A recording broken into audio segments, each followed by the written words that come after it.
What waves at me from the top of the ditch is like a dried flower, but it is his haircut. He'd thought to flatten it down, but the wind had other ideas and brought it to attention. Poor creature, who'll never be a United States Marine. I've seen from my picnic stool. He insisted on the country and the fields, and I didn't have to do anything, just be neat and be able to eat my sandwiches prettily. To let him play his war games, act as lookout, which I'm good at. I mean, all families are different and unhappy in their own ways, and ours is not at the extremes. If he fixates on the military, amateur enthusiast, hobbyist, weekend warrior, at least for me it's a trip out in the Anglia, fresh air, no one to see.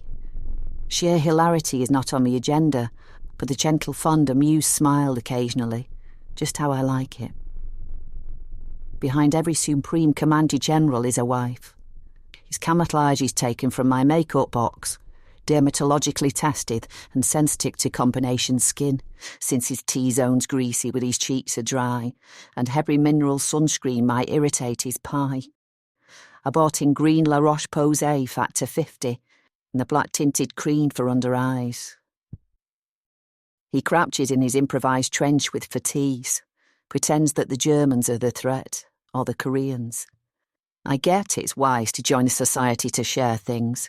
Experts recommend you find like-minded individuals to play in teams. Like infants going to nursery, sociability improves, and skills developed valuable to life. But he's not a joiner in a much, and neither am I. We find it gramps our style. I like to imagine wheat fields and barley in a blazing sun, with parasol to shield me. I'm on Box Hill with Jane Austen like, Mr. Knightley is making eyes but stern, and we are doubtless destined to be happy ever after by the turn, at the 400th page, despite the crises. The reality is Cedric ducking behind branches with a Reclifter gun and goggles on, headset relaying information to imaginary HQ behind lines. Getting down and dirty, as did heroes in the 20th century. He makes a change from accountancy, the day job. I scrub the knees of this cargo pants when we regroup. It works for us too. So it does. Our expeditions cause no fuss.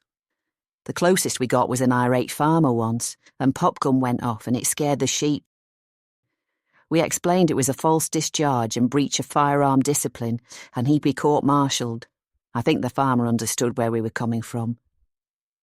We made sure subsequently land boundaries were observed, and public rights of way not swerved.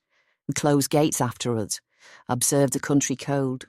We have no live bullets in our arsenal, and these barrels plugged with chewing gum, so that nothing emerge. And that required not much. Small observances of gifts, birthdays, anniversaries, in between skirmishes.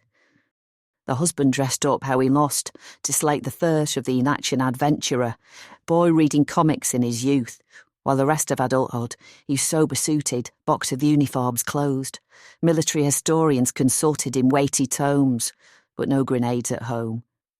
They're in the garage. It's only weekends for a run-out that we go.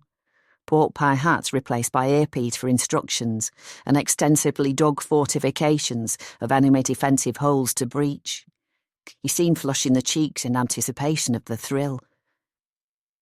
His comb-over rises as I see now with static in the fire, to peep above the rise of the slope at incoming.